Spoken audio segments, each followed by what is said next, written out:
Okay.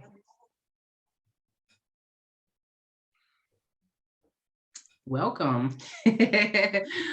Welcome to KGD's education series. Keto is going to be talking about water and the Water Rights Program and water collection systems. So all things watering, and I will turn it right over to you unless there's any other things that we should do first.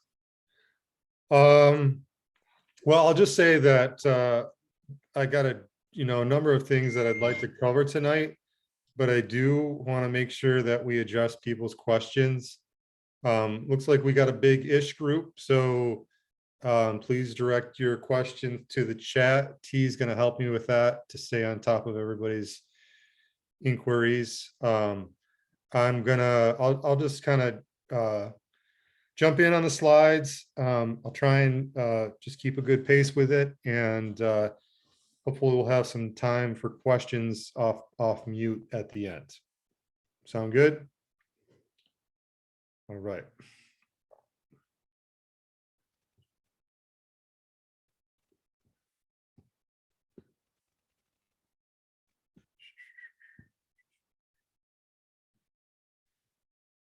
Okay, you see what I see?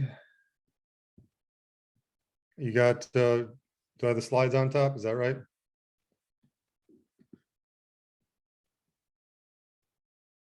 Okay. So today we are going to talk about just general watering considerations in the garden. So what do plants need? When do they need it? What are different types of plants requirements for watering? Some techniques about watering, just general kind of best practices, some concepts around water conservation and how to be the most efficient with your watering techniques. And then we'll talk a bit about, we'll talk about irrigation, different, irrigation types and systems, methods. And then we'll get a bit into rainwater collection and how to think about rainwater systems, how to size a rainwater system for your particular garden, and much more. There's lots going on. So we'll just kick it off here. So this is this harkens back to our days when we were at Plum Street and we had these lineup of watering cans, which I thought was very apropos for a watering class. So but anyways, so starting off, what do food crops need? Generally speaking, when we're thinking about seeds and starting seeds in the garden, actually in any circumstance, is seeds need to be kept evenly moist until they germinate. So when we're watering, that's something we want to be staying on top of on a daily, and making sure they're kept to that moisture until they pop. When they pop, when they germinate, pop out of the ground, then we're moving into a general recommendation of 1 inch of water 1 time a week. But what is 1 inch of water? And so I prefer to say at least 1 thorough watering 1 time a week, and we want to make sure we get a good deep saturation in the soil. The water really sinks into the soil, and we'll talk about that a little bit more in a minute. But we're just trying to get down, generally speaking, we're trying to get the water to to sink into the soil down to the 6-inch zone, ultimately as those plants mature and get bigger. We're also considering that soil is living, and so a factor in that the soil, the living soil, and all those microorganisms that thrive in the soil and contribute to the health of our plants, they need to be actively in moisture, or have some basically a dried out soil tends to be, all those microorganisms go dormant and is not so much helpful for the plants in those circumstances. So we're always trying to keep some sort of moisture. It's a balancing act. We don't want to overwater, But if we do get any kind of drying out and we do a watering, it can look like you have watered all the way, but you've just kind of watered at the surface. So we'll talk about this a few times, but I always say, when in doubt, stick your finger in it. So the concept there is that you put your finger in to see how deep the water has actually penetrated. So if you water, so here's where, talking a little bit more about the balancing act. I guess I said, 1 inch per week or 1 thorough watering a week. That's the general recommendation, but the added layer on top of that, there's the finer point, is that you kind of have to pay attention to your garden and look at your plants, and that'll be another indicator of what if they need more water or they don't. So here's a few pictures of plants that are dry, super dry. So you see I think it's a watermelon plant maybe at the bottom. The leaves are to the point of wilting. And in the case of this tomato here, there's blossom end rot on that tomato from inconsistent watering. So we're trying to do that 1 thorough watering, and we may need if especially in the really hot and dry periods of the season, we may need to be doing some maintenance watering throughout the season, or throughout the week. So 1 thorough watering, and then we have a string of really hot, dry, sunny days, then maybe 2 or 3 days later, be checking in on that stuff, especially as it's small.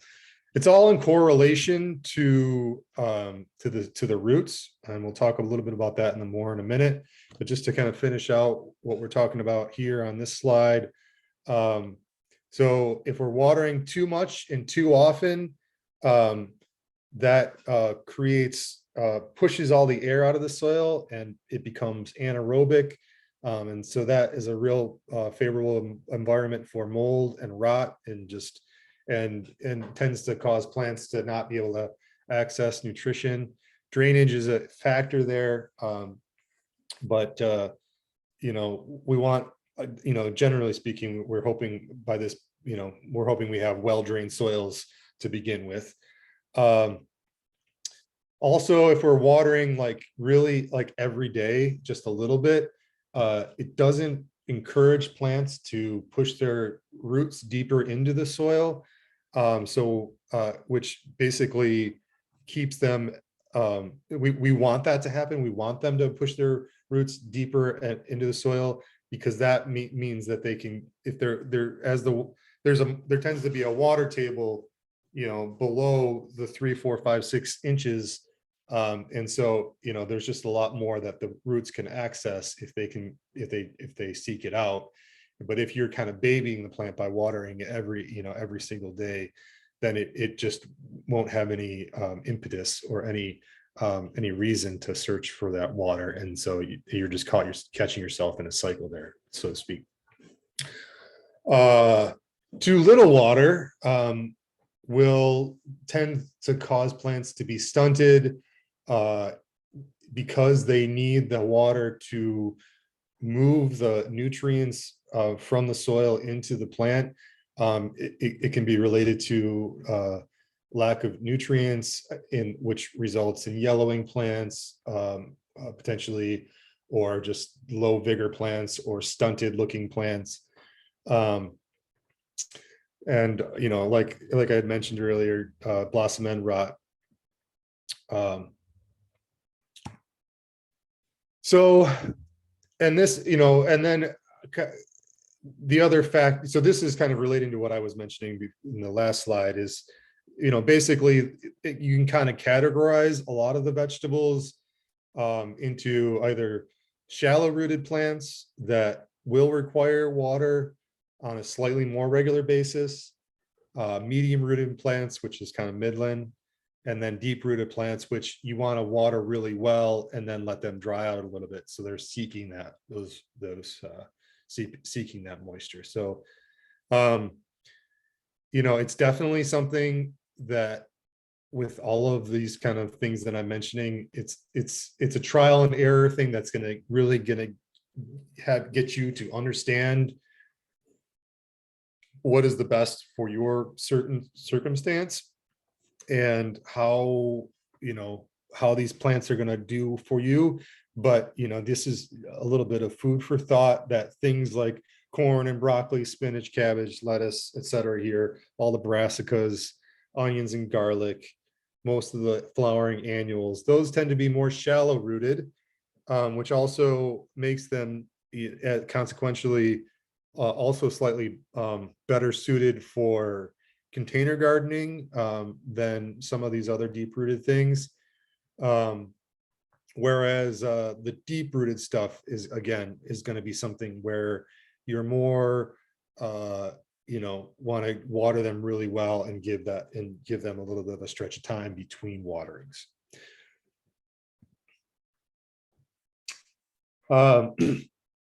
As a general rule, when you're hand watering, I really encourage just a general technique to make sure that you're getting good saturation, that you do kind of water one particular area, maybe a 4x4 garden, so to speak. Say you got 4 raised beds. So you water the first raised bed until you see the top of the soil glistening, you've got a lot of water on there, so it starts to pool a little bit. And then you move on to your second bed or your second area of your garden, and you do the same thing, third, fourth, and then you come back to the first raised bed and do it again. And that really ensures that you get that good saturation.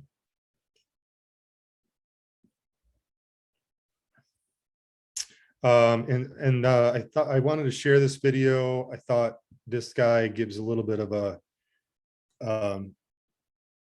does a nice job of illustrating that. So we'll take a shot at this. Pardon my commercial. Sunlight, air, nutrients, and water. Those are the things that a plant needs to survive. Water. Now out here in the in-ground bed or even in the raised bed, it's a different equation because you're actually applying the water to the garden if you're hand watering. So then the question remains, how do I know how much I should water? Well, it's going to depend, of course, on a lot of different things. For example, take these tomatoes here. Tomatoes benefit a lot more from a deep, inconsistent watering than a little bit of water every single day. So I'm going to show you how I water these tomatoes, and then I'll show you how I water the corn up there and how that differs. So I'm using a water wand here, which I can talk about in a second, but the first thing I want to do is just moisten all the soil, because if it's dry, it's been dry for a while, you want to give it a little bit of a hydration before you start pouring it on. So let's do that. I call it the water weight water move. Water, you can see this water is starting to run. It needs some time to actually moisten up the soil. There it's starting to get in. Now I can come in with a deeper water. Okay, here we go. Especially if you're using a water wand that puts out quite a bit of water at one time, unlike a little shower hose, then it's a lot easier to actually get the water into the subsoil if you wait a little bit instead of just dumping it all on at once. And with tomatoes, it's a really good idea to water around as well. Deep and wide roots. And so watering anywhere from 1 to 2 feet even around your tomatoes is going to be a great idea. So how do I now know if I watered enough? Well, what I can do is just brush away my mulch and stick my finger down in here and take a little pull away. And if I take a look, I've got water down at least 4 or 5 inches, if not more. So I've given it a nice deep water. That's a success. Now, again, you want to just make a note of how long that took to get there and then replicate that the next time you water.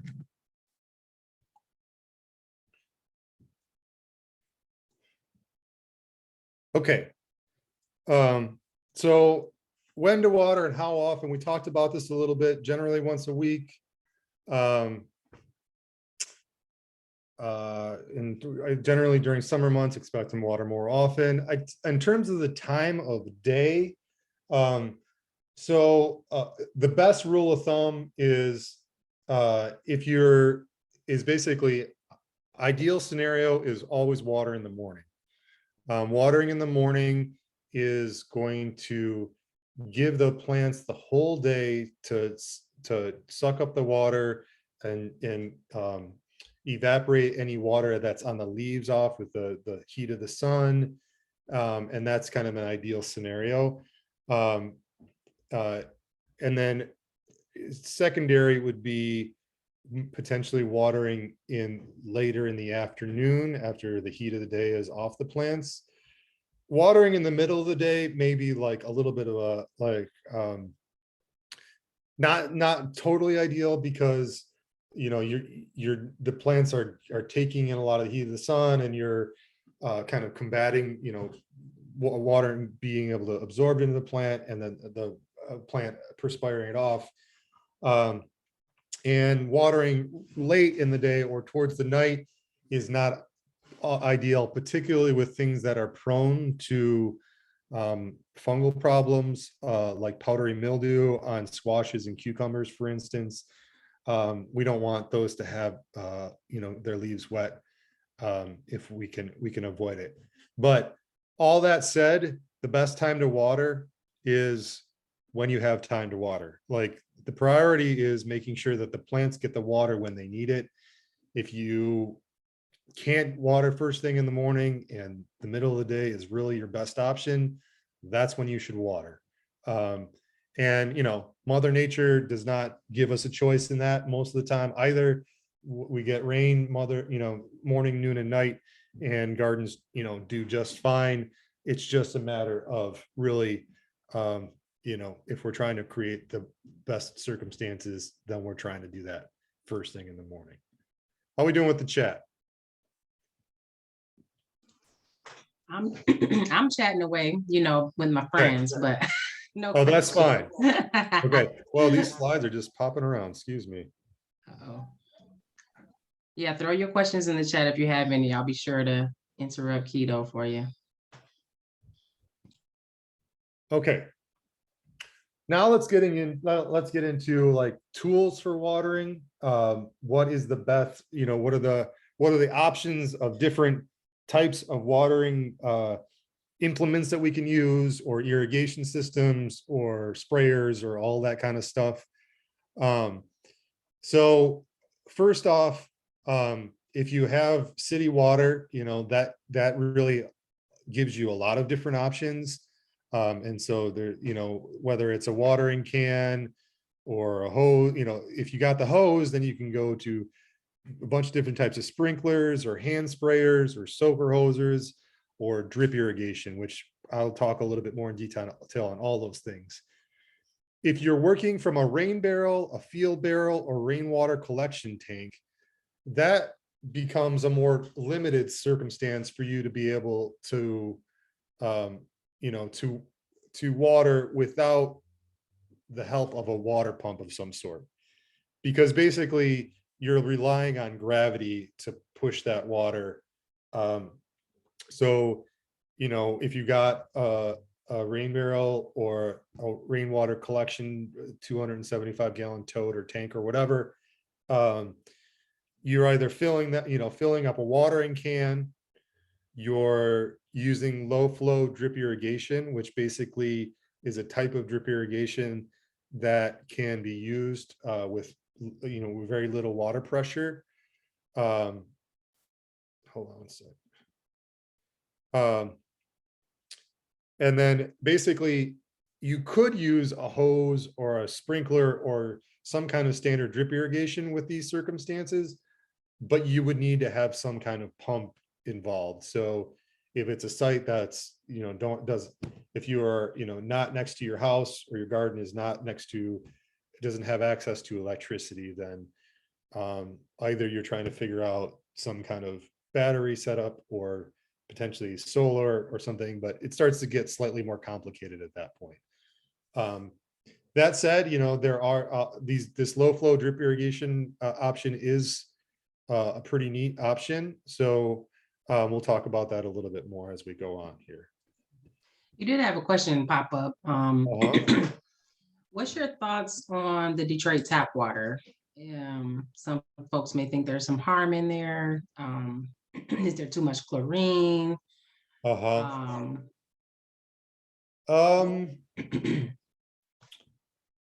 So, we are in the freshwater, one of the best freshwater places in the world. Our access to fresh water is, I think if there ever is a water shortage in the world, people will be looking to Michigan because we have some of the biggest bodies of fresh water. Are they dealing? Are there? So I mean, and I think that my understanding of the city's, processing and water filtration and all that is they do a pretty good job. And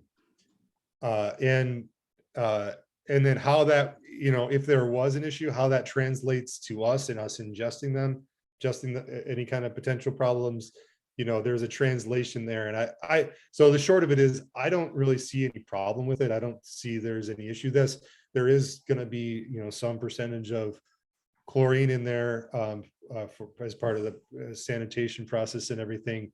But at the same time, when you are thinking about rainwater collection systems or any kind of water collection, if you're holding water in a tank for an extended period of time, that's another point of you're going to need to, keep that water sanitary over time. And you're going to need the water will in time start to grow. It'll start to grow algae and other bacteria can start to, be potential problems. So the short of it is, I think the city, my experience and, a lot of people are growing and I would say it's relatively safe. So getting into some of these, Try to pull it up. There was some information, I think Daz was sharing last week about water testing. If folks, I saw somebody say, like Flint in there, there's a quick survey that I think DWSD does. And if you have concerns based on the survey, I think they'll come out and test. There's a long waiting line, but I can, while we're talking, try to pull up that information and throw it in the chat if I can find it. right. There was another quick question though too. Yeah. Sorry to cut you off though, but did you have more thoughts about the water quality stuff? Well, I was going to say that we've been trying some testing this is more for rainwater collection of some we've tried one lab so far and we're working on some other ideas, but basically of testing for E. coli and things of concern in rainwater. And we'll talk a bit more in detail about use of rainwater and stuff as we go on. Yeah. But the system the one test that we did was not super helpful for the kind of applications that we were trying to work towards. So we're going to keep kind of looking into that, but it is on our minds. Okay. The other question that popped up was about watering in the morning. Does that go for hot crops and cold crops? Was the question? Yeah, it's a general rule. Yeah, I mean, honestly, probably more applicable for hot crops. This time of year, watering midday is not going to make or break you because it's pretty, we don't have super hot weather now, and it's not once we get to super long days, we're slowly getting towards the longest day of the year here in June 21st. So so yeah, I think yeah. Okay, any more before we go on? One or two more. Just so Michael was explaining that he has the water from a couple houses away and connecting a couple of hoses, 2 to 3 hoses connected to reach our space. Is that feasible, and will the water pressure build up enough in that situation? Yeah, usually if it's on the same side of the street, is a lot of people are doing long runs of hoses 100 200 feet. Even at our farm, we have to lug around some hoses, and we're running some long lengths. And I would say the water pressure in the city, generally speaking, is pretty good. And so You may get some pressure loss over, over distance, but I wouldn't expect that that's a problem. Where you may run into issues with running long lengths of hoses if you're trying to run across a street. I was just talking with Miss Floyd the other day, and she's like, yeah, every time I do that, then cars come through and run over my hoses and trash my hoses, and I got to get new hoses and like that. So yeah, so that's my thoughts about long hoses.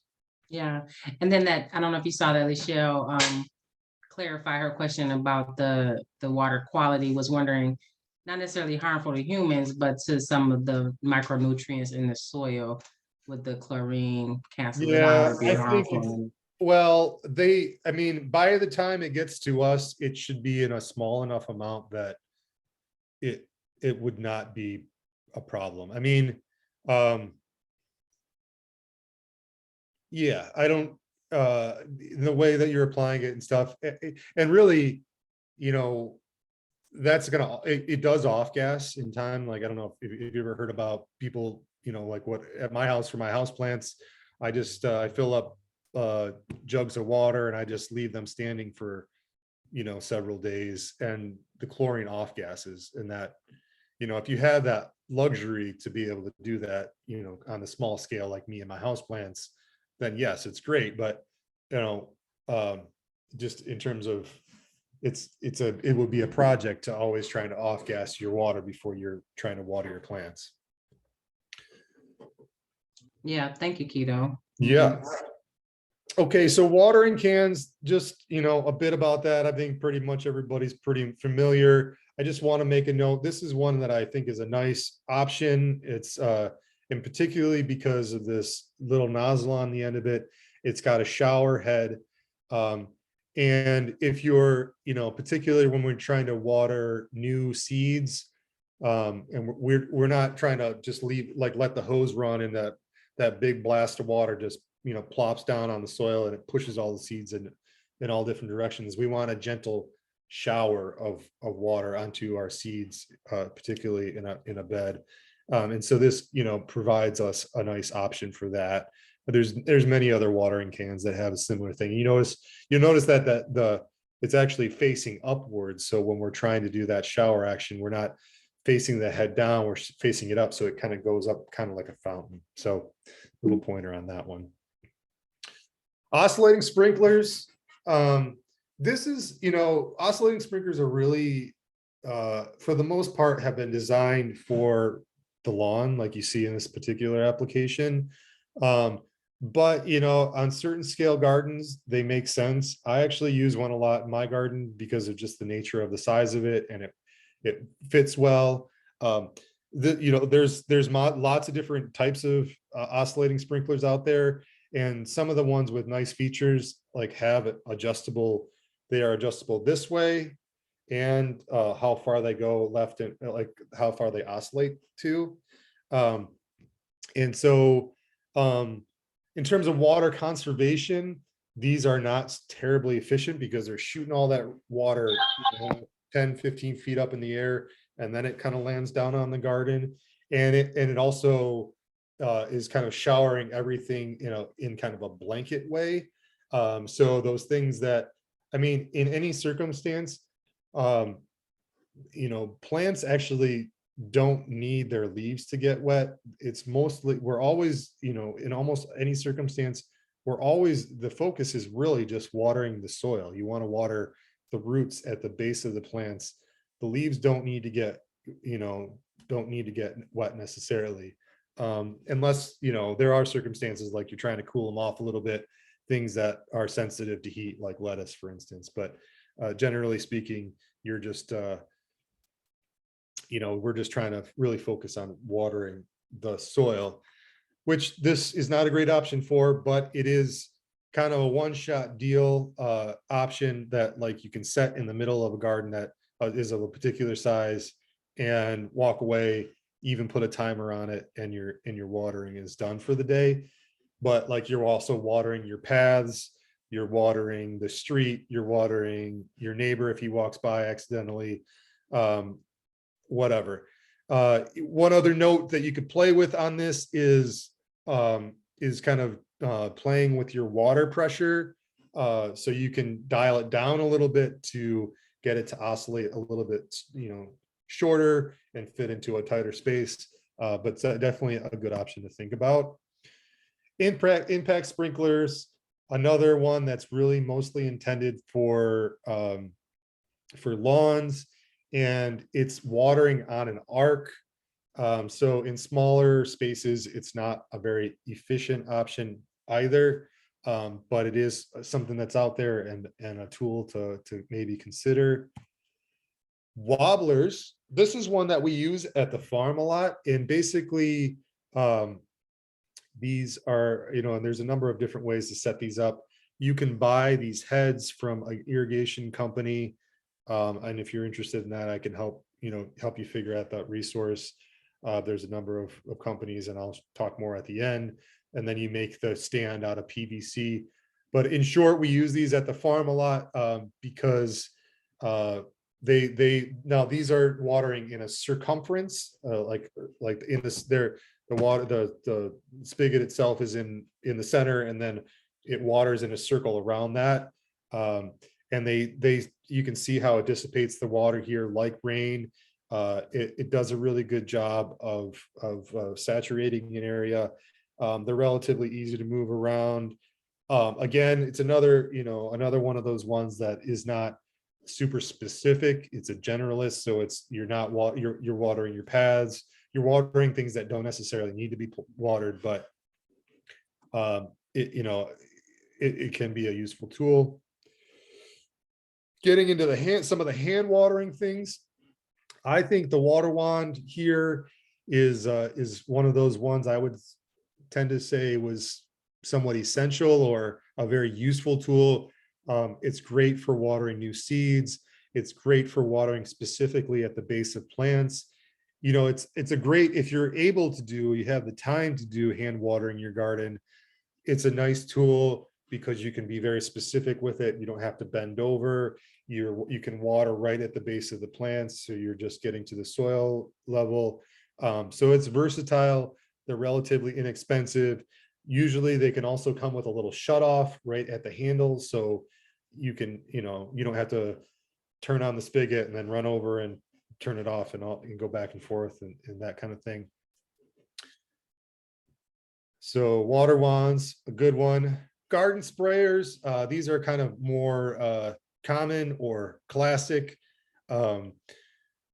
slightly more generalist, and going to be watering all of the plant, but they are viable options, just not as specific as the watering wand.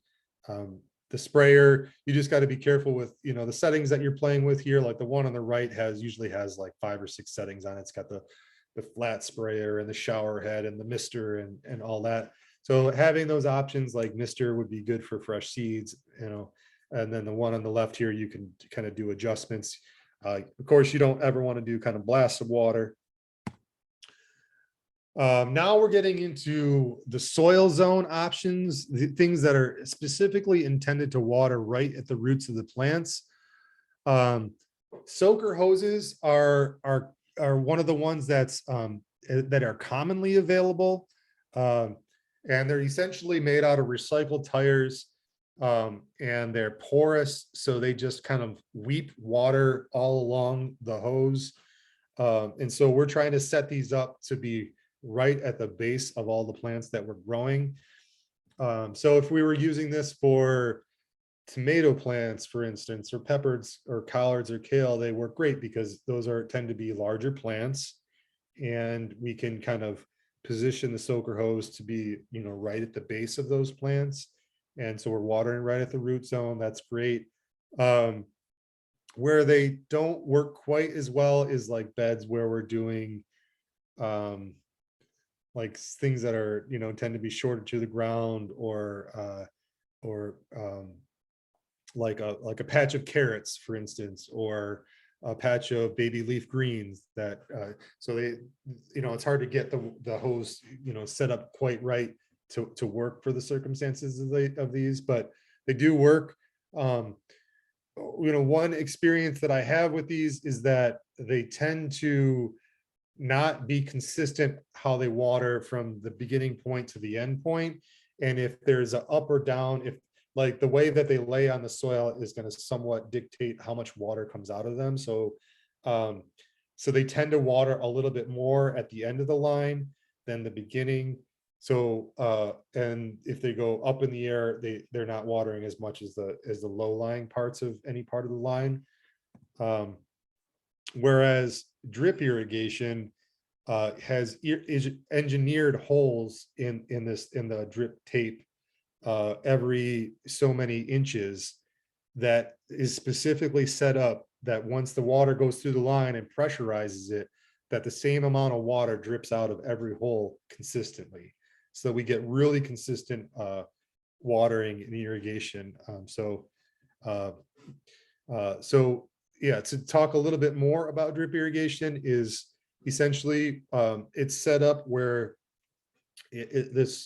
where you basically come from your main line, like we're looking at this image here, and then there's a few things that you need to incorporate: a filter for any kind of debris, a pressure regulator to regulate so the city water comes at a specific pressure, and you don't want to blow holes in your irrigation line.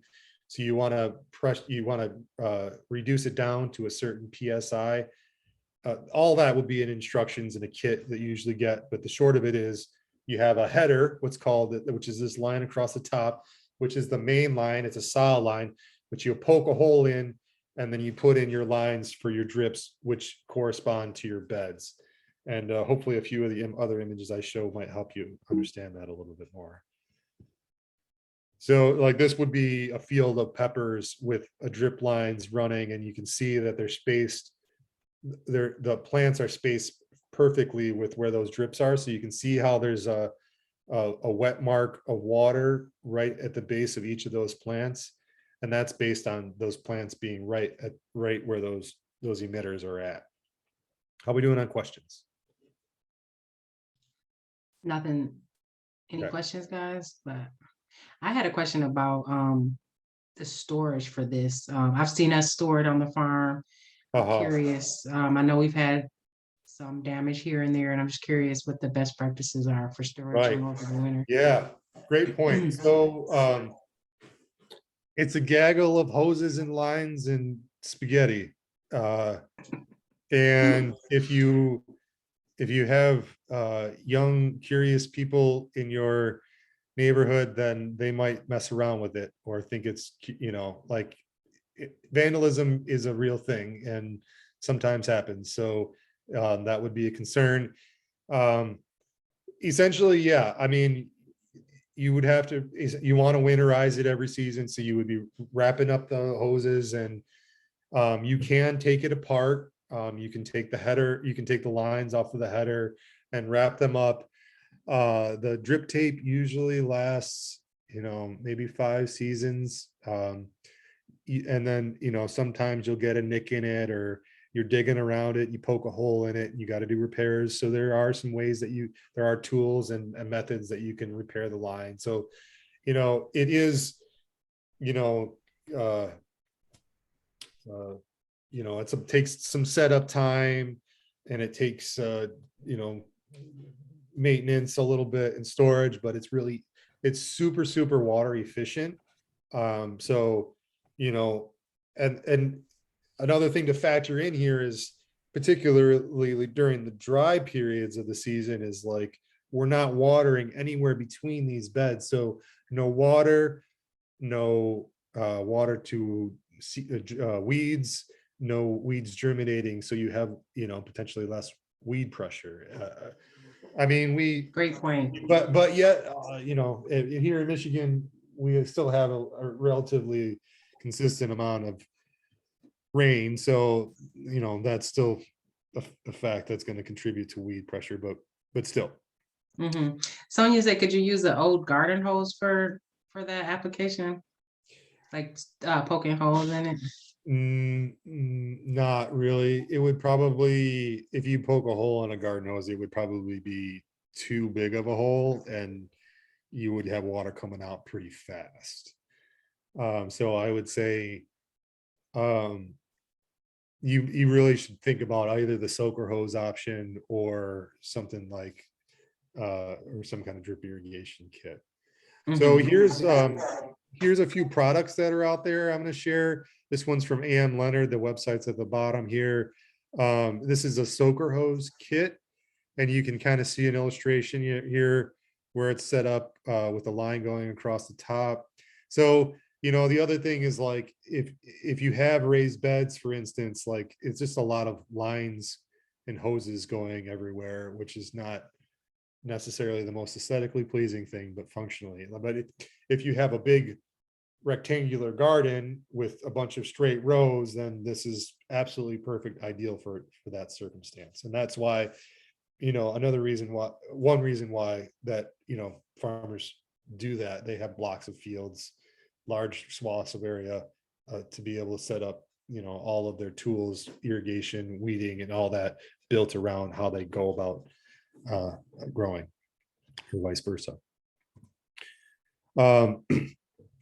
There is also a drip irrigation kit specifically designed for rain barrels or rainwater catchment systems, or essentially buckets. This was developed for developing.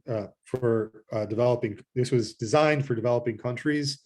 Essentially, where it's a really simple, and it's basically same concept where you have water, same amount of water coming out of each of the emitters, but it's designed for low flow, so it doesn't require the pressure that a standard drip irrigation kit would. And there's a website for these guys as well. So they're a nonprofit organization, so there's a lot of information about the work that they do in like places that are needing systems like this around the world. But they also have a store that you can access, and they have some kits for different size gardens. I know a number of gardens around the city who have tried these and really appreciated them, and they worked very well for them. So it comes back to, like, does this fit for, like, the style that your garden is set up? Like, if you have a bunch of raised beds that are spread out, it's not going to be as functionally applicable or useful. You got a couple questions here in the chat now. So you mentioned the raised beds. What would be the best application for using drip in raised beds? I mean, you could set up a bucket kit like this for for a raised bed. And really, if you just depending on how many raised beds you have, and if you don't have water on site, maybe a watering can is honestly a best option. But because then you're going to get to needing one bucket for each raised bed, or for multiple raised beds, and then you have or you have it set up with the spaghetti of hose, or like a hose connecting one to the next to the next to the next. And it can't really be buried in that circumstance. Like some irrigation systems, you can actually bury your header line or cover it or something, but this needs to be above ground and sloping down into the garden for the water to functionally move. Okay. Then Ashaki was wondering, she said she has the soaker hoses, but they don't seem to last. Are you supposed to bring them indoors during the winter? Yeah, all these things. Yeah, it would be. I think particularly that one, because it's made out. I'm pretty sure they're made out of recycled tires or something. But like, and they're black, so they're absorbing sun all year round. So, and they're not solid. They're kind of perforated. So I could see how they would break down over time. So all these things have a lifespan, and taking them in during the months that you're not using them is going to help extend that lifespan. Gotcha. Okay. And then for Shakira, she's going back to basics. She said, I'm new to this. So, okay, she bought some land where she's nowhere near her house. What would be your recommendation for how she's gonna how she should water in an area like that? She's not near her home. She thought about paying a neighbor but just wants to explore some options for watering Right. and not Right. connected to a house. Yeah. Okay. So Mhm. the list of things that I usually go down with people are first, is there a neighbor who would be willing to, that you can maybe negotiate with, trade produce, offer to give them a few bucks for their water bill every month? Like, work out some kind of system, just be really forthcoming. Like, I expect that I would use this much, or, if you want to, like, maybe like, if you could just show me your water bill now and we can, kind of look at an average water, however, would like, make a relationship with them and explore that option. Sometimes works, oftentimes doesn't. People don't want to, get involved, but maybe, and especially if you're friends and they see that you're doing a good thing in the neighborhood. Second would be, is there a building, is that neighbor potentially, if they were not willing to let you use their water, are they willing to let you use their gutters? Because rainwater, we'll get into this more in a minute, but rainwater capture is all about surface area. So the bigger the roof, the more rainwater you can capture. And if you got a nice house next door that you can work out the gutters to have downspouts that can lead to a tank, and then use that water for your garden, all the better. So that's another thing to explore. After that, it's thinking about freestanding rainwater collection system, like like our Keeper on Detroit's irrigation station, which we will show some examples of a little bit later. So that's basically a lean-to roof, gutter, downspout to a tank, water from that. If that doesn't work, if that's not an option, or that carries some costs, and so if you don't have that kind of capital right away, then exploring options like having what we call a field barrel. A field barrel is basically getting one of those 55-gallon drums, setting it up in your garden and keeping it full, like basically keeping it as a reservoir or a storage of water for you to use when you need it, when you're in the garden. So you like having it 55 gallons, and then every time you come to the garden, bring a 5-gallon bucket to always keep some water in there. And then you have, water at the ready, or making your relationship with your local fire department and seeing if you can bring them some cookies and they'll bring you some water. Or I didn't tell you this, but you might explore the hydrant situation. We'll leave it at there. There are options. There's a hydrant permit. I was working on one for someone, a seasonal hydrant permit. So What? you know how that goes. Yeah. And yeah, I'm actually working That's on new one right now. developments. Yeah, in some cities, for T and I have been talking about this, but in some cities they actually let you meter your hydrant. So if there's a hydrant on the corner, put a meter on it, use it to water your garden. Boom, easy. No having to dig big trenches and $6,000 water tapping fees and all that. So anyways, getting back to the question, those are a bunch of options that I would tick through in a range of choices. Okay, and a couple more questions before you get back on it, because people were excited about this. Now, if you're going to talk about this later, just let me know. But there were some questions about those clay pot burial methods of watering. What do they call it? Was it whole garden or real simple? I was just looking at that. Yeah. They say, I was watching, I was doing a little like, okay, what's out there? And I saw that, save 90% of your watering needs just by burying pots in the garden and blah, blah, blah. I don't have any practical experience with that. We are going to be talking about mulching and stuff, which I think is going to be a help. I would say try it. I would tend to think that it's not going to do all that you need it to do. Maybe it's like going to help you some, but you're going to still need supplemental watering. That's about all. Ebony was wondering if those would be good, like if the bucket kit or Ola's, is that what that clay method is called? Is that Ebony? I don't know if you want to come off of mute, Yes, but that's just for, Ola's. You said it yeah. right, Ola's.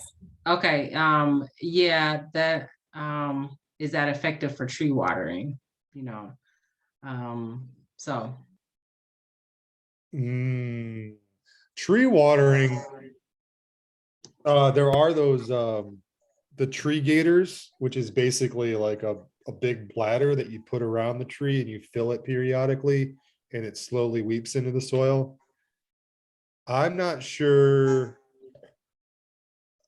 So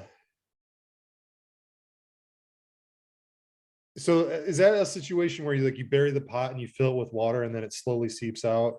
yeah, Right. I don't have any practical experience with it. It's the same concept as the tree gator. I might be concerned that it would make it all the way around the tree. So if you're burying it on one side, like you got to bury it on one side or another, unless you did one on or four of them or something, two or four of them or something. So the only way, yeah, I would say try it, you gotta learn by trying. I don't think it's a bad idea. Okay, if you're not in that chat, I'm telling you, there's some great information happening. Some folks wanted to know about the permits that I mentioned. I'm gonna go find that link. There's like an event permit for like a one-time use, and then there's like a seasonal permit where you define. Now, this is my first time walking through this process with someone, so I don't want to promise anything, but I'll pass on the information, and when that person gets approved, I can definitely, report out to folks if it works. And if you decide to go through this process and it works for you, let us know so we can pass on the information. But I'll pull up that link and drop it in the chat for folks. Cool. Okay, and this is just more images of the bucket drip irrigation setup, just to give some visual. Bucket, basically bucket header lines going straight to the drippers right in the beds there on the left, and then on the right, similar situation where they're actually filling the water buckets there. Okay, water conservation. So what it essentially boils down to is cover that soil up. Basically,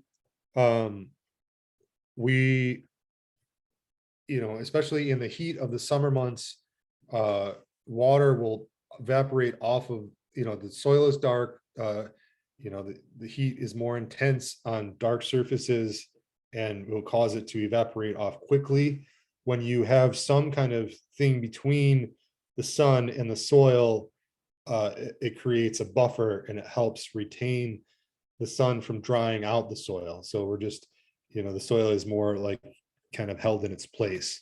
So essentially, the big word here is mulch. And we're really talking about a number of different types of mulch. And so let's talk about each of those in detail. So first, and probably one of the most practical, is straw. So straw is great because it's really good because it's those singular strands. It's really good at, you can layer it and put it all around plants, but it doesn't tend to mat very easily. So it will allow the water to penetrate into the soil. So it's got enough open spaces between all of those strands of grass. And it also is lighter colored, so it'll reflect some of that heat away from the garden. And it also has the added benefit of preventing the sun to getting to the soil. So it also prevents weeds from germinating, so it can help with keeping weed pressure down. But just to note that, like with any of the mulch options, we're trying not to have the mulch right up against the base of the plant. We're trying to have a little bit of a little opening or a donut or kind of a little separated area around, right? We don't want it right at the base because that can be a vector for mold or decay. But straw is great. Straw is not free, unless you can kind of get it sometimes, like after, fall event, Halloween, Thanksgiving, maybe you can find a local business or somebody who's got straw bales that they just had for decoration and reuse those. But generally speaking, they're anywhere from $5 to $10 a bale. But they're very useful. So maybe it's worth it. Secondarily would be a free option would be leaves. So leaves are great. They're particularly functionally great for putting the garden to bed in the fall, and covering that soil.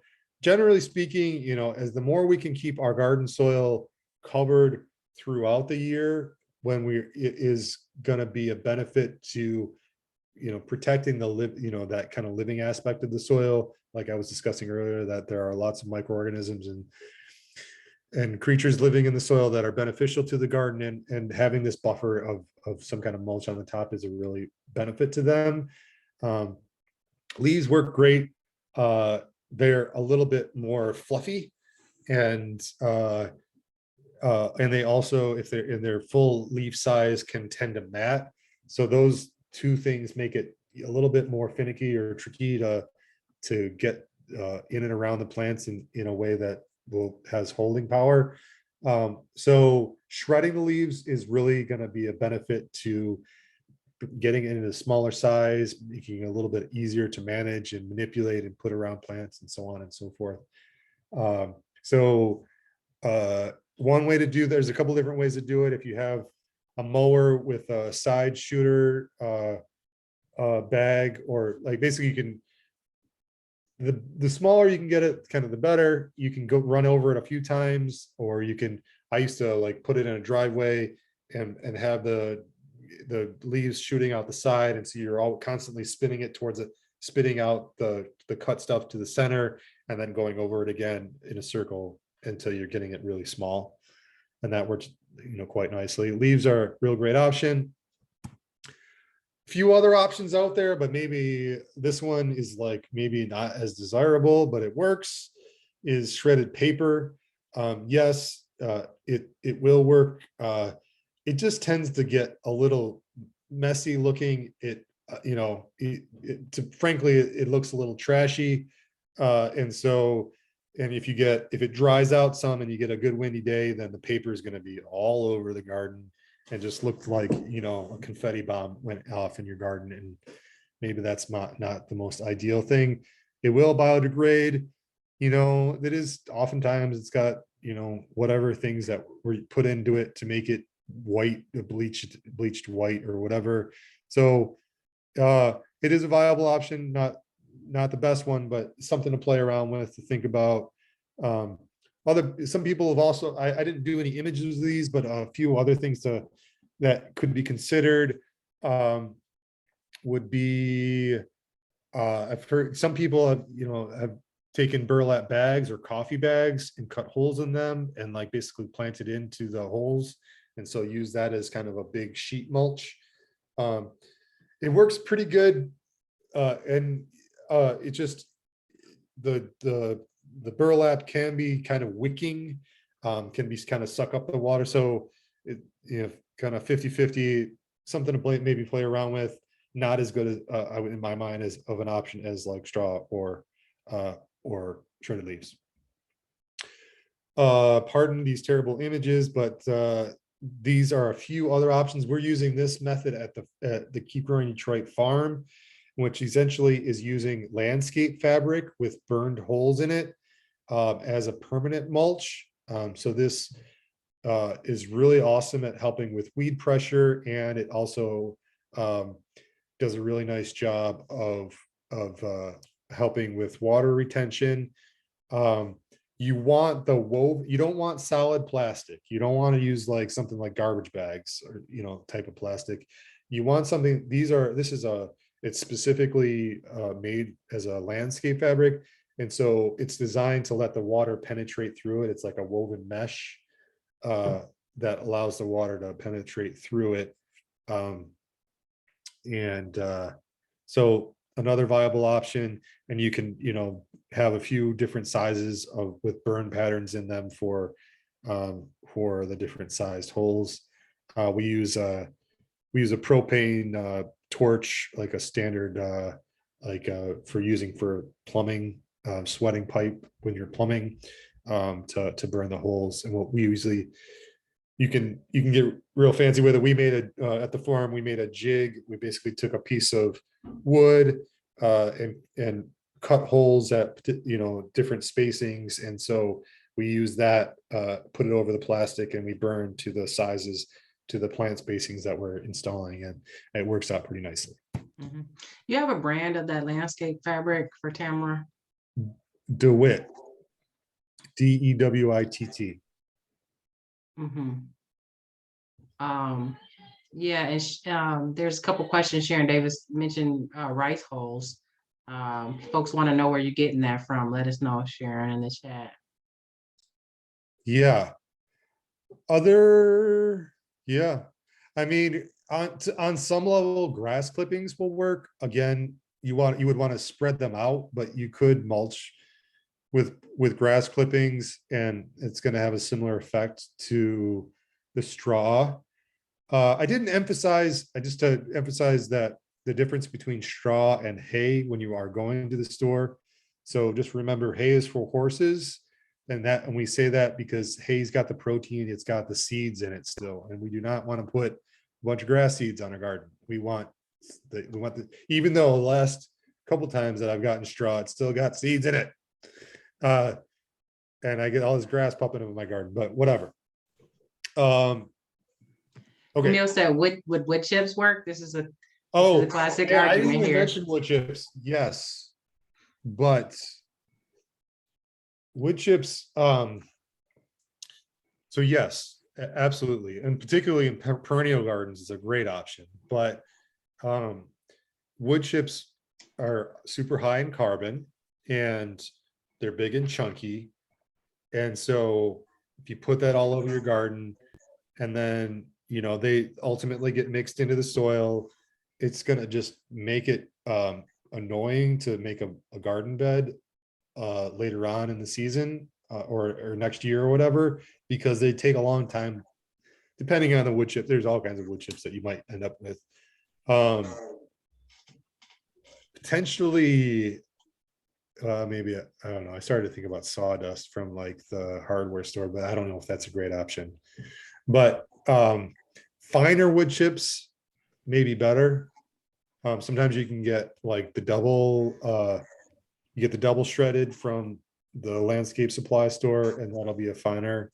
So that might be a slightly more functional one, but you're paying for that. So if you're paying for one thing or other, just pay for the straw. It's like, I think it's a better option personally. Okay. Anything else? Are you saying that the wood chips take too long to break down? Is that what Yeah. you're saying when you said that they Uh-huh. ultimately get mixed in? Right. There's also kind of conventional knowledge is that because they are high in carbon, they can tie up nitrogen in the soil.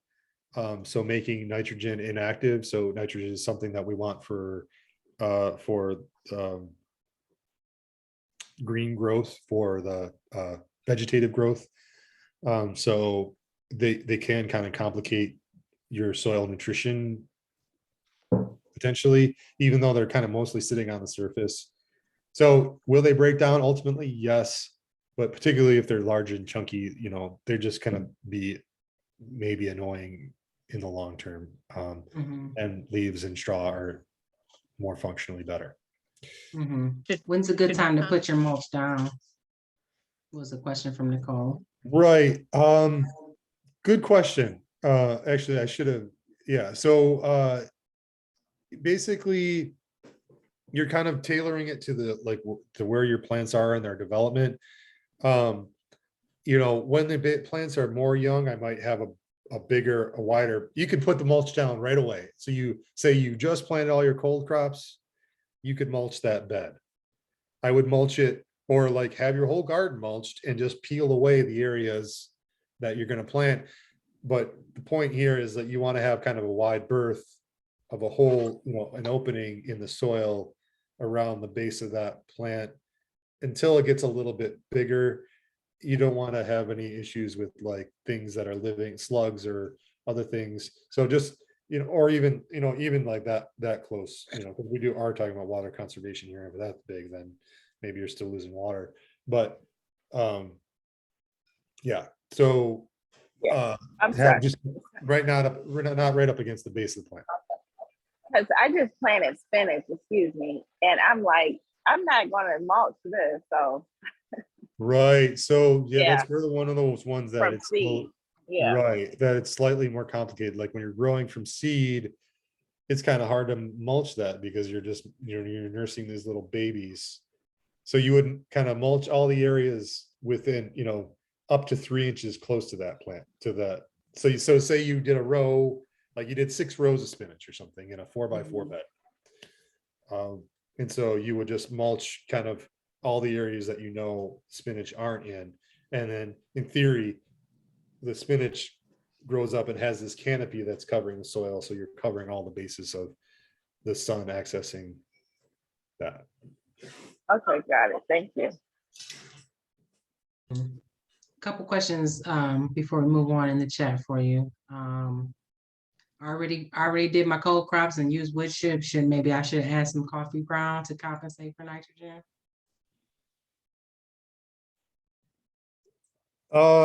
Yeah, sure. I mean, coffee grounds are always, they are pretty good direct application nitrogen option. So Compost. compost, yes, great, thank you. So if you use a landscape fabric, then you don't use the mulch. It's like one or other, or do you use both?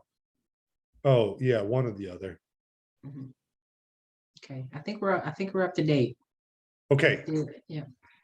And now we are talking about, we're getting into the conversation about what does your garden need? What water, okay. What are your, so weird, I can't, there's so many things on my screen. How much water does my garden need? How much garden does my water need?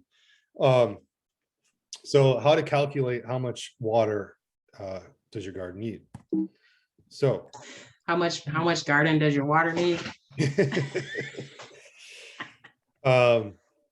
So we, I'm getting a little technical here. I'm telling a story. This may be helpful to you. There are simpler ways to come to this number, but this will help. Particularly, this is an interesting thing to think about and calculate when you are trying to design a rainwater collection system. So if you're watering at home, maybe these next couple of slides are not so applicable to you, but it's just interesting anyways to get a sense of how much water does my garden actually need. Okay, so the first thing that we're doing in this situation is we're calculating what the square footage of our garden is. And I'm going to use this 20-foot by 20-foot example. If you want, you can do some calculations along with me and we can try and do it as a group. I don't know if that's going to work, but we can try it. Or talk about your circumstance. But in any case, if you have multiple raised beds, then you would just be calculating the square footage of the growing space. Or if you have garden beds and paths, you're more concerned with the garden beds than calculating, the path. So essentially, we're trying to figure out here, what is the square footage of the growing space? Okay, and in this circumstance, we have a 20-foot by 20-foot garden, even though this is a rectangle, and it's 400 square feet. Okay, so just addressing some of the things that we've talked about already is that gardens need common knowledge is that gardens need about 1 inch a month, or I'm sorry, about 1 inch a week, or 4 inches a month. So to calculate the total gallons of water that a garden needs, we're going to use this number. That's what's called the conversion factor for gallons. So we're going to take our square footage and times it times 0.623, which is going to convert that area to gallons. And then we're going to multiply that by 4, because that's the amount of weeks. And that will get us to how many gallons do we need per month. Okay, so in our example here is we have 400 square feet, conversion factor of 0.623 times 4. So for my 400 square foot garden, I need almost 1,000 gallons of water a month. Hard to believe, right? That does not, if you had to guess how many gallons does your garden need a month, what would you say it is? But we know that, yeah. Can everybody hear me? I can hear you. Okay, I never did this before. I'm new to this. Hello, my name is Tracy. Tracy, Okay. welcome. Thank you. So I got a bunch of stuff. I bought like $3,000-$4,000 worth of stuff, and I built me a little raised bed. I don't know how to get started. Like I got like $300 worth of seeds. I really don't know. And I got all this organic dirt, only organic dirt. And I bought all these raised bed bricks and all this stuff. I'm just trying to figure out, like, how I'm starting from the beginning. I'm new to everything. I don't know nothing. Okay. I just want to eat good food. Yeah. I want to get started. Growing Detroit can definitely help you out, but we'd have to do that as a sideline. So Okay. We'll connect you with, maybe T could drop in the chat the Thank garden you. development info. Yeah. I don't mean to stop nobody. I just had to No, put it in there because I don't know what I'm doing. I don't even know what y'all talking about. right.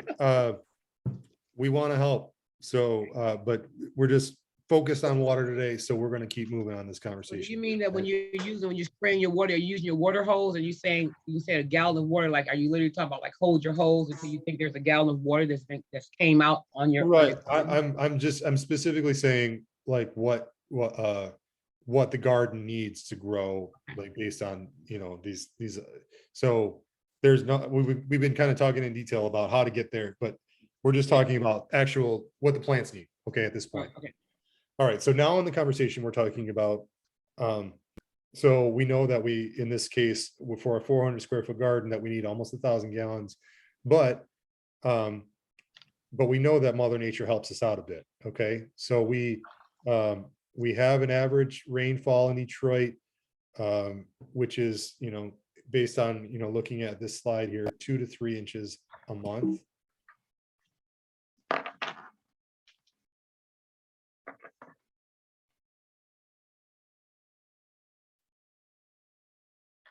Sorry, I just muted myself for a second. Okay, where did I move? So now we're talking about now Mother Nature's helping us out with raining. We get some rain every month, 2 to 3 inches. So, based on knowing that, we can say that, basically Mother Nature, if we're needing about 1 inch a week and we're getting, we can kind of do some extrapolation and estimate that Mother Nature is probably covering about half of our water needs, 50%. Okay. So in that case, we're looking at about 500 gallons for that 400 square foot garden. So this is, and now I'm going to tell you where the shortcut is. In Detroit, you can basically make a rough approximation that for every square foot of water or square foot of garden that you have, that you probably need a gallon of water per month. So if you got a 10 square foot garden, is that right? Yes, you need 10 gallons a month.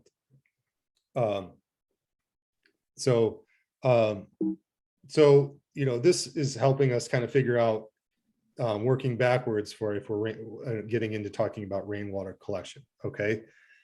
So, and we'll come back to that in a little bit here, but first let's talk about rainwater catchment systems. So now we're talking about If we don't have access to city water, we talked about some scenarios there. If we're either we're trying to figure out if we don't have city water, then either we're trying to capture rainwater from an adjacent structure, or we're trying to capture rainwater from a structure that we build ourselves. So this, in this example, we're looking at one of a double irrigation station, a design that we helped put together.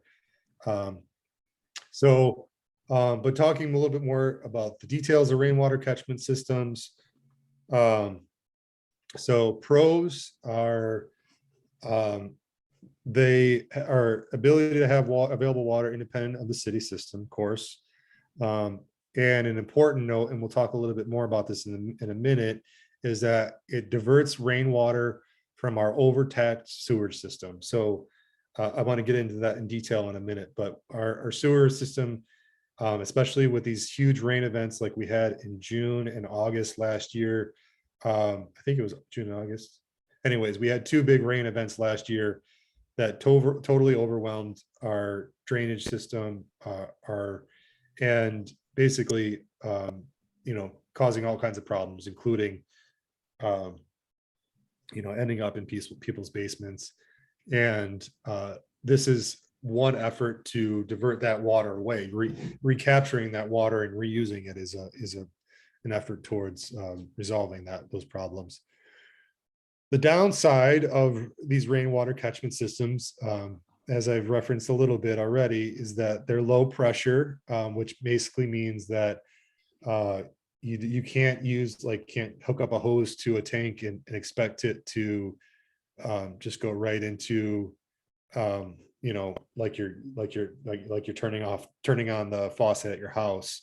So there's not water pressure. So you're going to need to use either watering can or a low flow drip system, unless you figure out some kind of power to run a pump.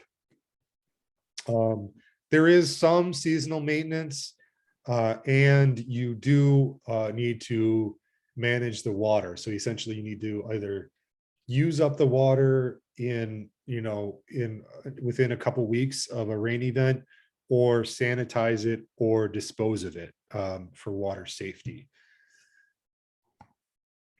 Which refers to this document. This is something that that is on our website. This is a one-page document on rainwater catchment safety tips. And I'm referencing a lot of the information on these as we go, but I just want to make sure that you know that this is a resource when you're thinking through these things, and it's available on the Keep Growing Detroit website. Now a little bit of a conversation about the bigger picture and Detroit's sewer system, and how having, trying to alleviate rainwater from going into that sewer system is a benefit to everybody's homes and everybody's health. So basically we have a combined sewer overflow system. So basically the same underground pipes that direct water and sewage away from our property is also connected to street side catch basins. So it's all going to the same, every drop of rain that goes over our sidewalks, over our streets, over our roofs, into our gutters, along the sidewalk, down the street, it all goes into the same system, which ultimately, in low rain events, like you see in this image, goes off to the treatment plant, which is cleaned up, sterilized, and all that stuff. And then we can, it's brought back to us for us to shower and eat and all that kind of stuff. But because of the amount of impervious surfaces that are in the city, and the bigger rain events that we've been having, and the combination of pollutants that are, gas and motor oil and fertilizers and all the nasty stuff that ends up on the street, that all combines together. And if it is not go back to the treatment plant to get cleaned up and removed, then it ends up in our rivers and waterways and causes havoc for all of our systems. So this is a big deal in Detroit. especially with climate change and all of our, these big rain events that we've been having, these 100-year storms that we've been having, almost every year, or every couple of years, are a big deal. And so this is kind of more of an image of what happens to that, all of that, when we have too big of a storm event, and then the system can't handle it, and it must overflow, and it ends up in our river. So that's the long and the short of that. I just want to mention that we did do, briefly, I just want to mention this, that we did a water research project to get a sense of what the benefits to the city were of having rainwater collection systems. And I'm going to skip ahead a little bit just in the interest of time, and just say that our findings were that it's really is a rainwater harvesting is a viable stormwater management strategy, but it needs to be, we basically need to stay up on using the water, or dispersing it into soil that can take it and saturate it and keep it out of our combined sewer system. And in our just garden beds in general are really great for capturing rainwater because of the high organic matter and its ability to hold on to water.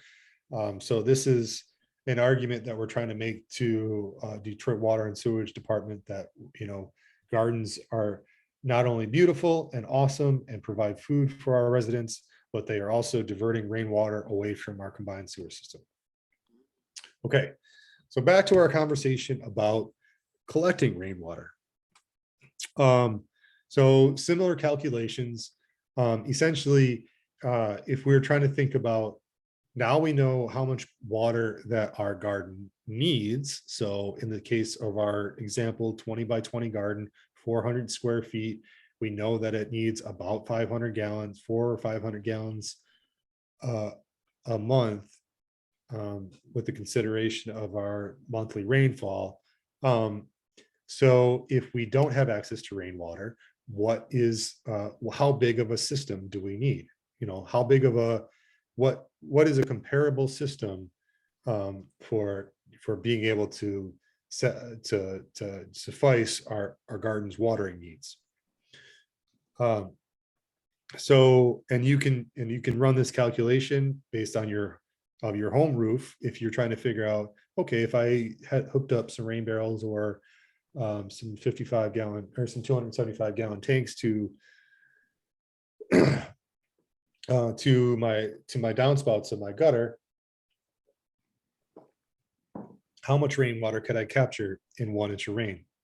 And so again, we're going to start with square footage. So we're going to calculate the square footage of our roof, and then we're going to use that conversion factor, and that's essentially, and multiply that and figure out how much we're going to get in a month's time. So for a 15-foot by 15-foot shed would be 225 square foot. So for this example, if we're expecting 2 inches of rain this month, and we multiply that by the conversion factor times 225, we're going to be able to harvest approximately 280 gallons of water off of that 15-foot by 15-foot shed.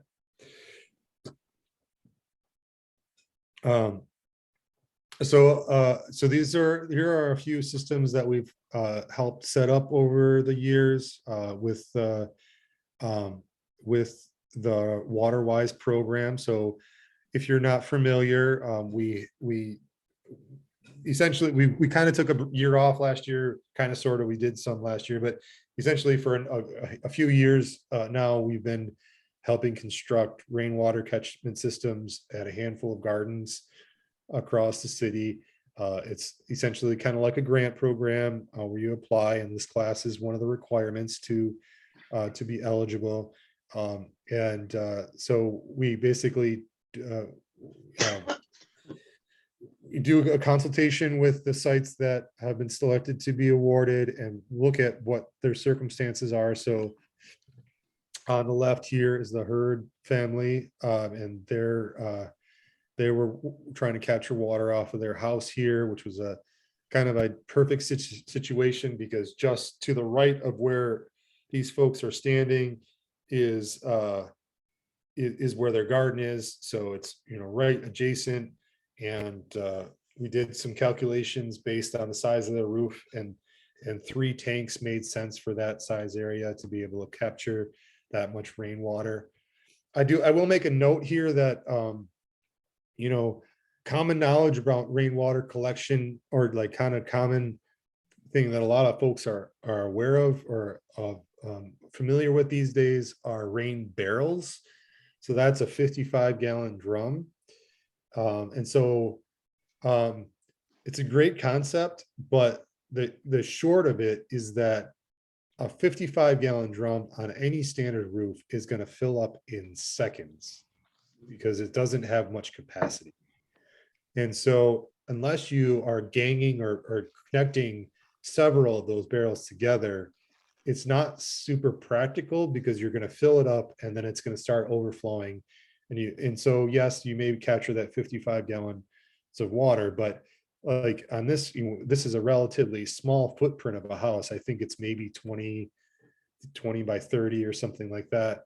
And we're filling up, almost 1,000 gallons of water.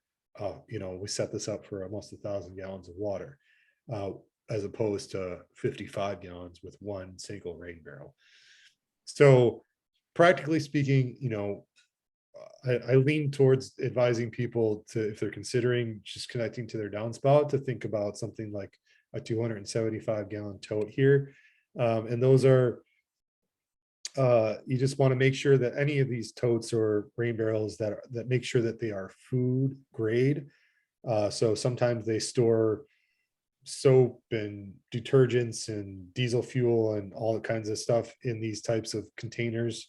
And when you get them used, so you don't want to use that kind of stuff and have it, in contact potentially with your garden. So you're really, you want to use food grade, where they're using it for apple cider vinegar or, Coca-Cola or whatever. Okay, we had a couple of questions in the chat. If you could check it out, Keto, regarding that program, open and close dates. Okay. Also, Ashaki had an unfortunate situation she has in the chat there, if you want to read that through. What's the best way to secure these? Is there any way to secure these for vandalism, from theft? There's a couple more questions in there.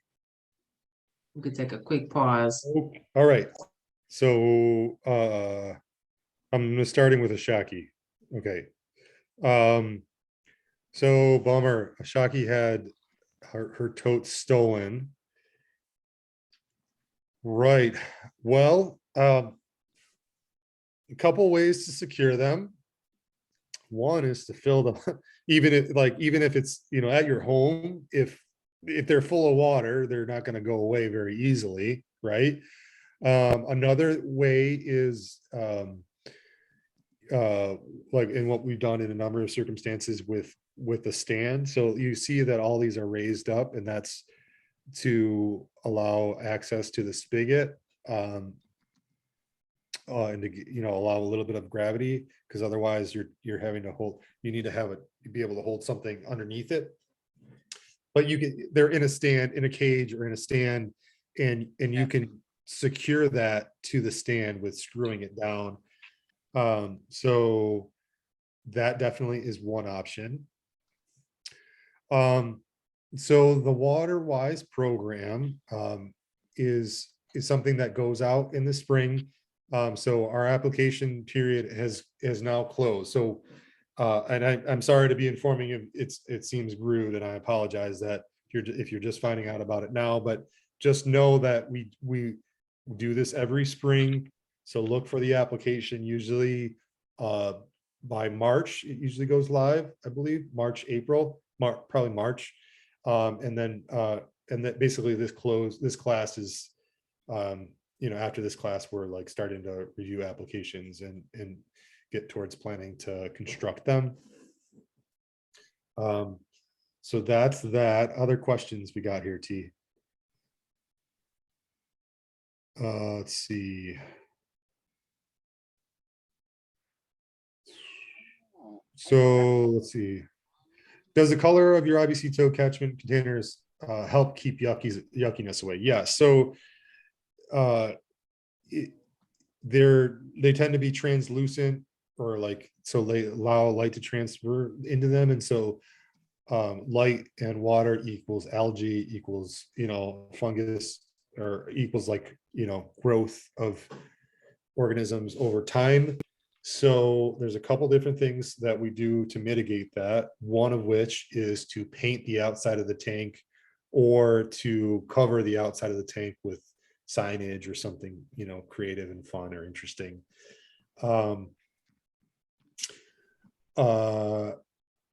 The other thing that you can do is sanitize the water periodically. There is a recommended ratio, basically, which is in our resource handout that I was referencing earlier for water safety inside of with using rainwater collection systems. But essentially, it's like doing a certain amount of bleach per gallon of water, or for 5 gallons of water. Not a small amount of bleach, just enough to sanitize. And then you leave it for a few days to off gas, and then boom. So what is the correct height for a rain barrel? You at least want to keep it 2 or 3 feet, like you see on the stands here, 2 or 3 feet off the ground, just so you can access the spigot that you would install at the bottom. You can go higher. It's just a matter of, it's kind of the balancing act between the inlet of the gutter downspout and the outlet to access you to have function. The higher that you are able to raise it, the more water pressure that you can get from it. So that is a factor. And then the bigger tank also the other thing to consider there, the bigger the tank that you have, a big tank raised up is going to give you more water pressure, but that's going to require a very substantial stand that can take, like just, this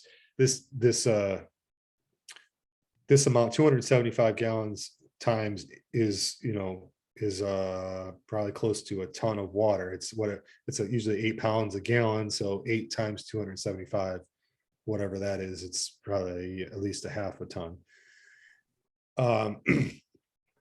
Let's see.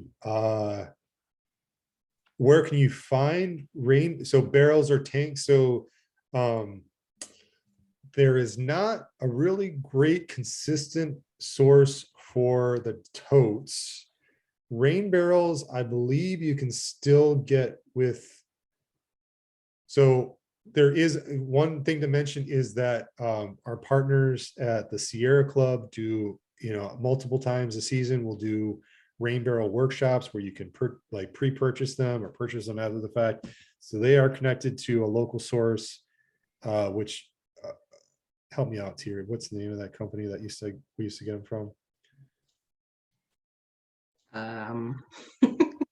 Anyways, maybe is it Maxi?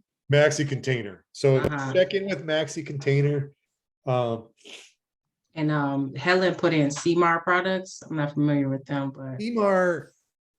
Well, tell me, Helen. We were going to CMAR. They were great. They were right on Michigan Avenue. They were a good price. It was awesome. But as far as I know, they closed. So Shaki's saying that that you can buy them at these 275 gallon IBC totes, they're called, but they're $300. So I've been able to find them used for anywhere from 75 to 150. So if you look on Facebook Marketplace, you look on Craigslist, there was a guy on Craigslist that we got some from last fall. So you always want to make sure they're food grade, like I mentioned earlier.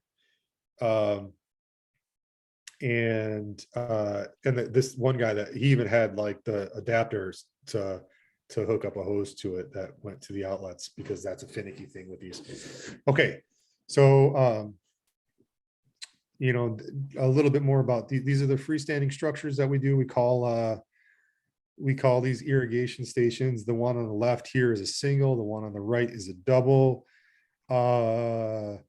Terms of pricing, so lumber prices keep going up and down and up. I think they're kind of still on the uppish. Last I checked, I need to do, I've been periodically, we have a myriad material, so we have designs for this on our website that you can access right now, and which includes access to a materials list and pricing, which I need to go ahead and update.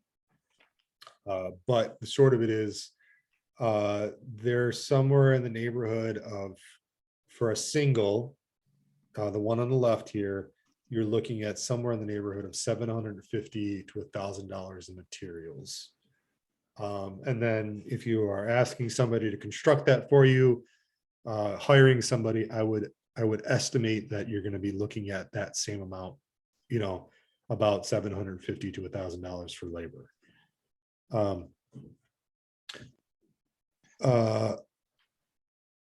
So Grand Lady says, if we ask the seller, are the containers food grade, and they say yes, they are, how do we know if the seller is telling the truth? Well, the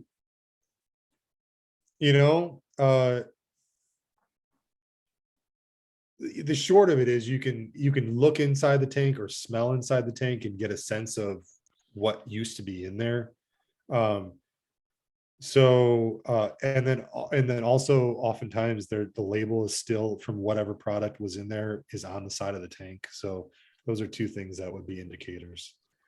And tell them that you're going to blast them on, if it's Facebook Marketplace, you're going to blast them in the comments.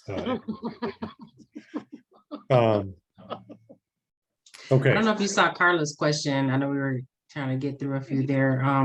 Is there a specific color that slows the growth, or whatever is going to limit the light the most? So black, dark. So even if it wasn't like, I mean, total darkness is the is going to be is going to be the bet. So if you were like, say you put, you could creative and, have the youth in the neighborhood do a mural on 4 panels that were 4x4s, and then you could just attach them to the sides, and that's not letting light in, and boom, you got it. I do want to mention that I didn't show any resources. There are larger tank. Actually, this is one example. So there are larger tank options. We don't see the whole picture here, but we have these. I guess to the left here, you can see that we have 4,000-gallon tanks at the Cape Croy, Detroit farm that we collect rainwater from. And so if you get to the point of having a hoop house, this will be a viable option for collecting rainwater, is to having a gutter system having gutters at about the shoulder height, and then you need to have a tank that they can flow into. We got these tanks from National Tank Outlet. They are about, give or take, $1 to $2 a gallon. So 1,000-gallon tank. Well, wait, that's not right. We paid, this is a few years ago, but we paid, I think, $600 or $700 all said and done for each one of these tanks. Prices go up and down. They have different sizes, they have different colors, and if you can do a little bit of pricing. They're a national organization, so they have distributors around the country. So you can get a general sense of prices on their website, but you can also call them.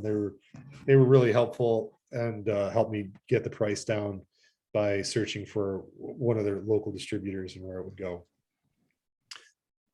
Candace is saying, I'm interested in getting a hoop house for next year. Are there any resources for them? Yeah, Candace, let's talk offline. Drop me an email and I can give you some some more information about that.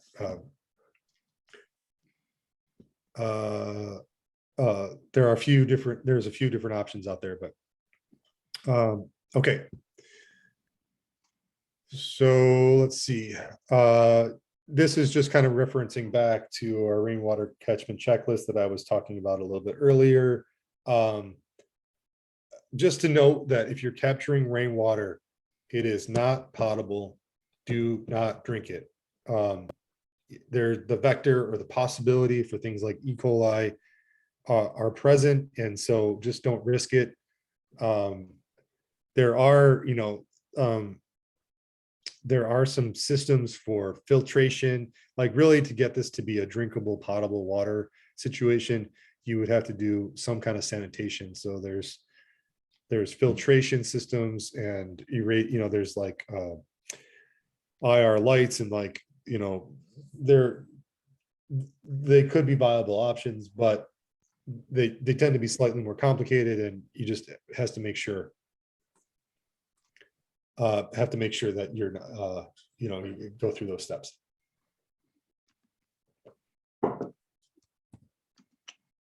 I think I addressed a lot of these things, so we're not going to get into that too much.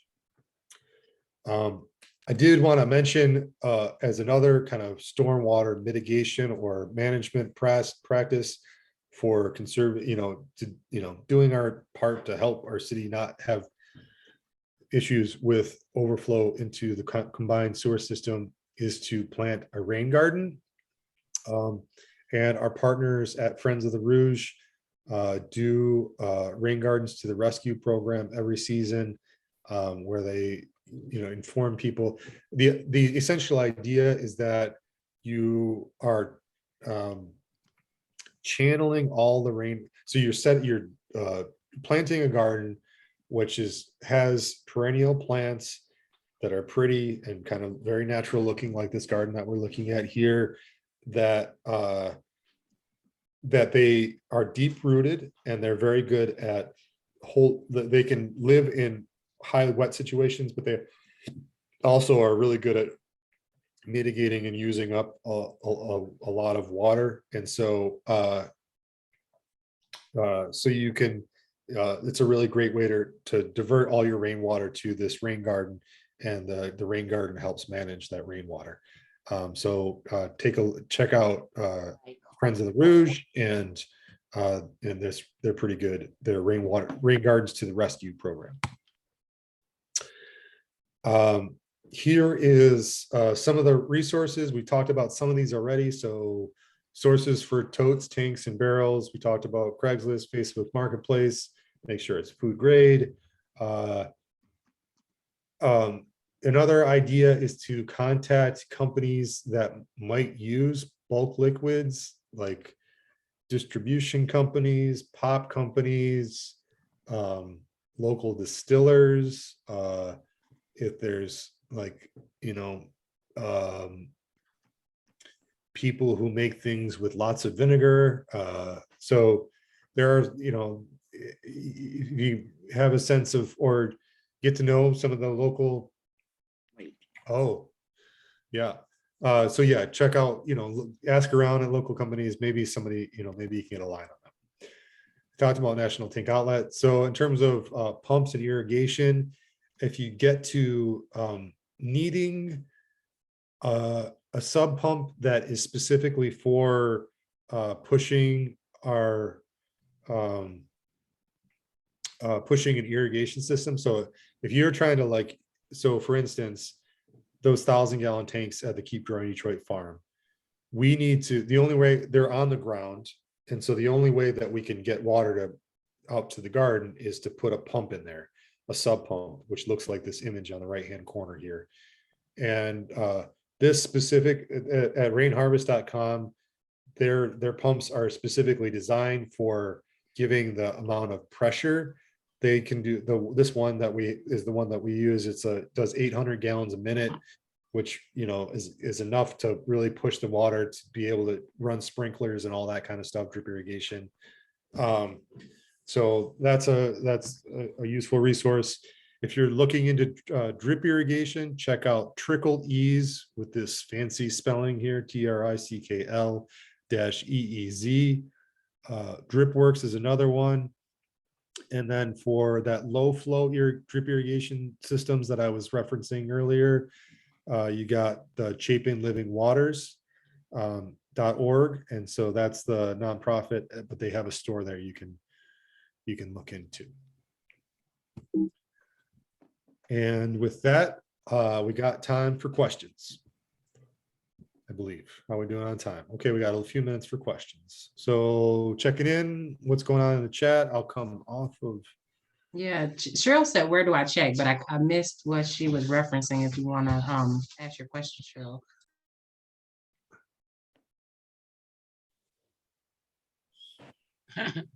Wait, so Grand Lady saying, wait, are you saying that the clean garbage can of rainwater I caught yesterday is contaminated?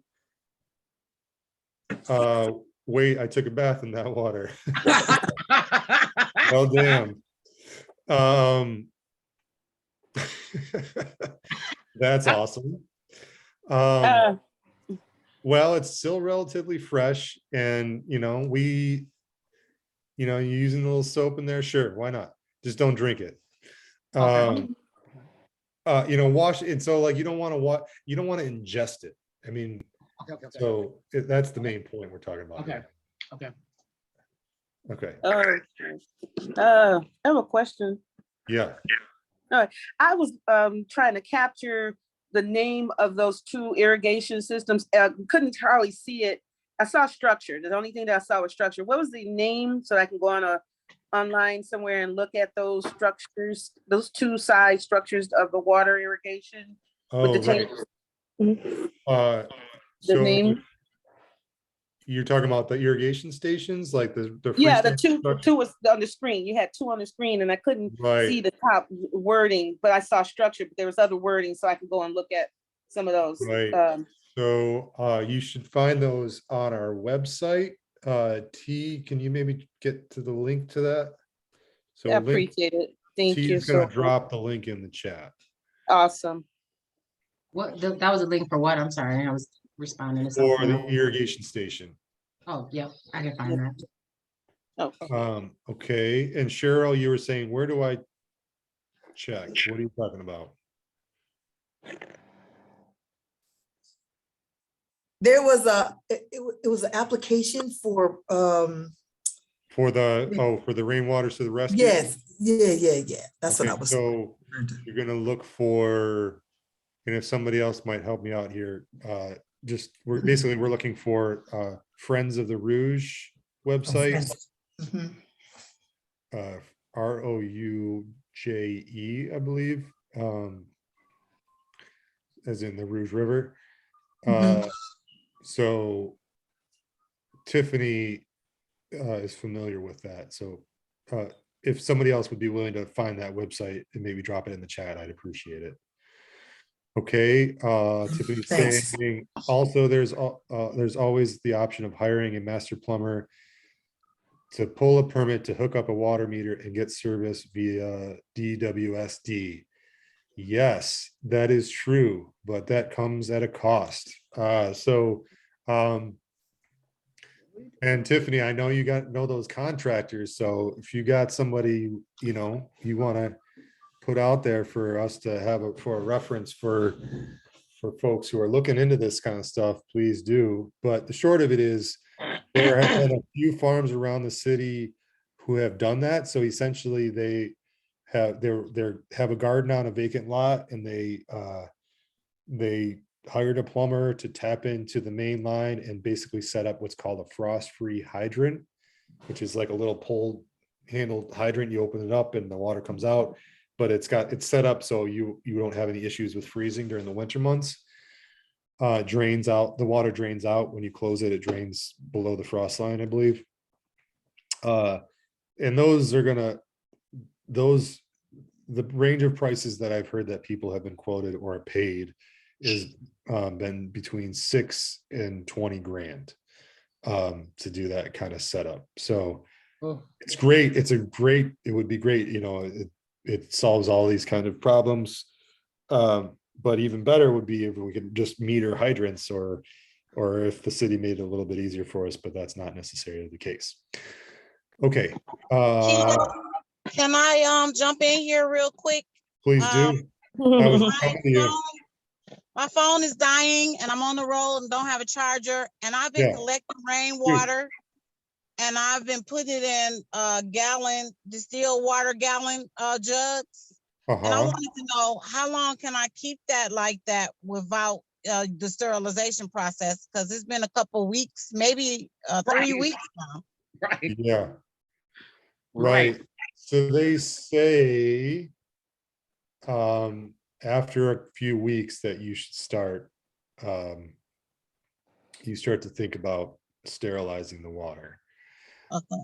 That said, is if you are watering at the root zone of the plants and you're not using it for any other purpose, you're not washing with it, you're definitely not ingesting it in any way, then likely it's probably still reasonable.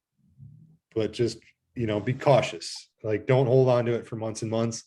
Look at it. Do you see any green growing? Do you see, so. It looks fine. I've been keeping it in the closet as well, what I'm not using. Right.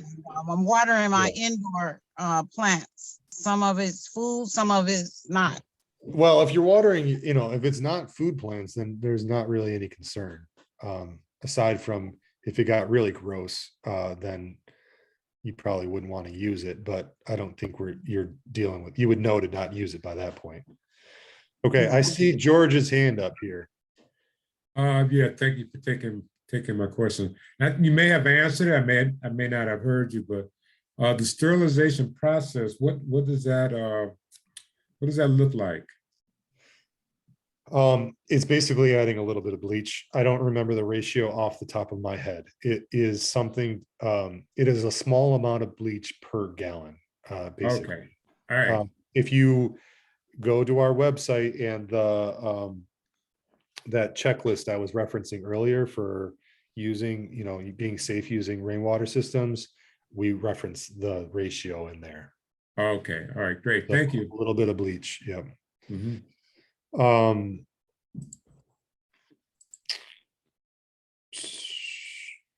Do you have classes for planting trees? I purchased a peach tree and it's just sitting in my backyard, LOL.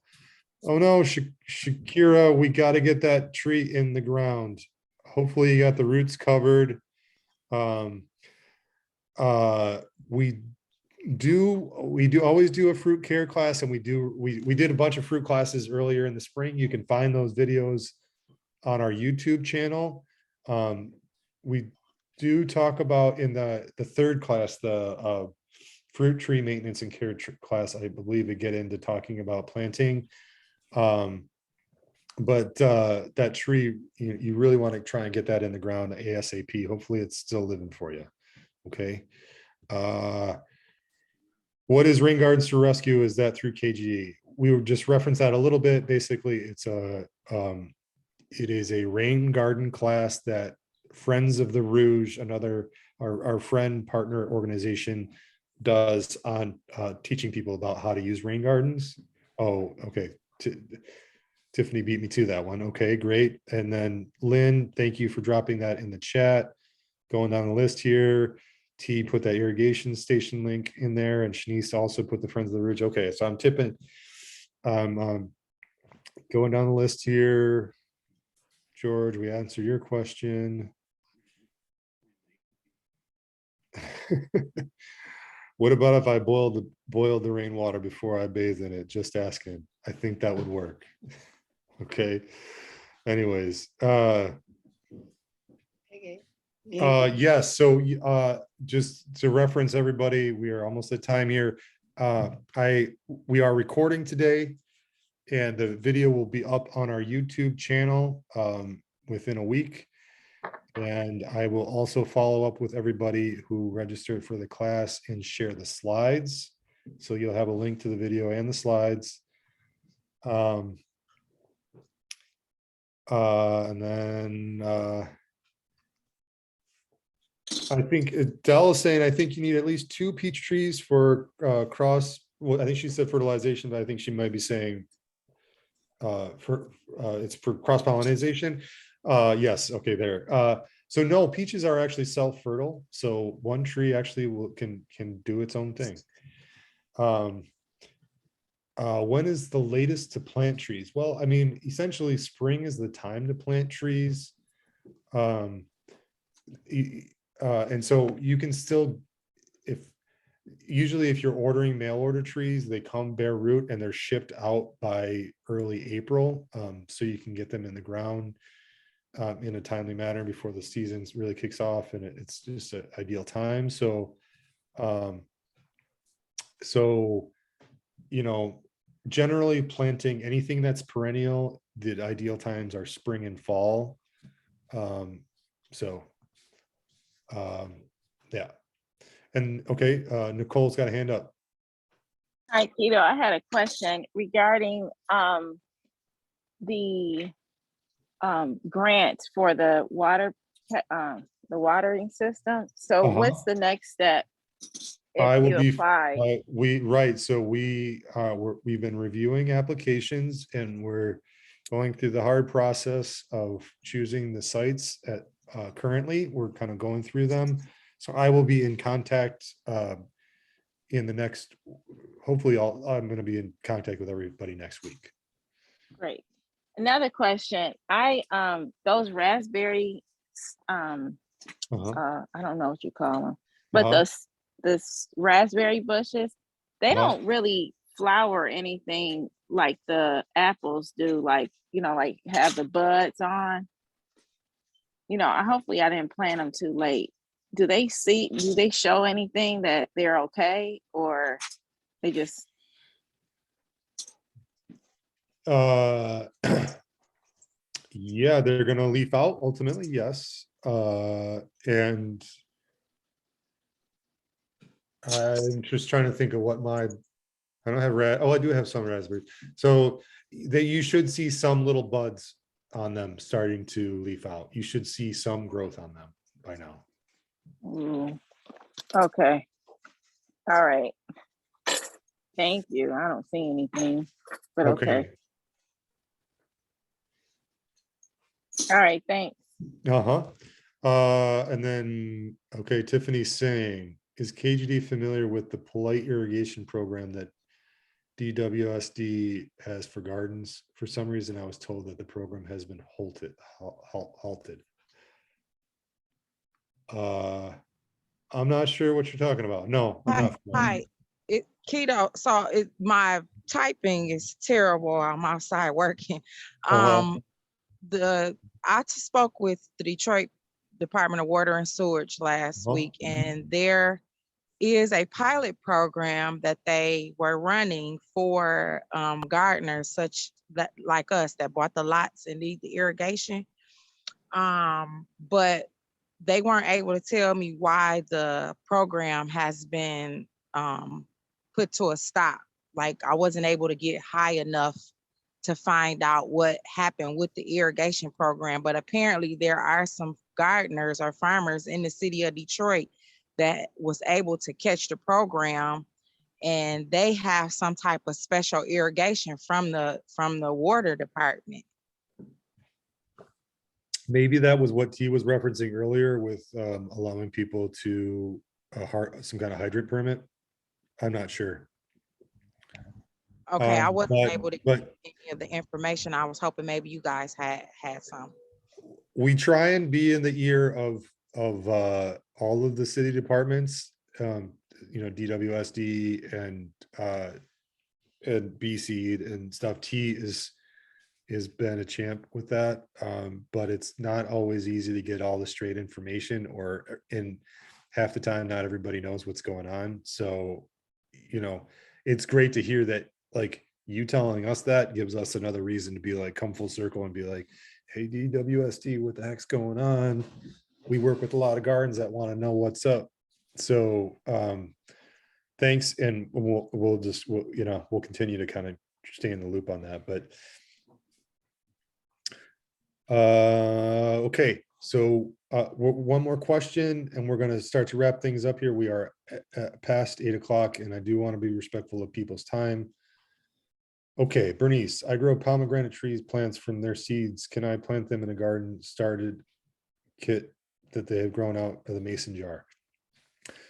I believe that's cool. I didn't know you could start seeds from pomegranates, but my understanding of pomegranates is they are a subtropical or a tropical plant. So I don't think that we have a climate that they can really thrive in here without like a really intensive greenhouse setup of you know, supplemental heat during the winter and that kind of thing. So that's what I know about that. Okay, so it's been a pleasure. Hopefully you guys got some good information today. And you know, if you didn't catch my email, I'll drop it in the chat real quick.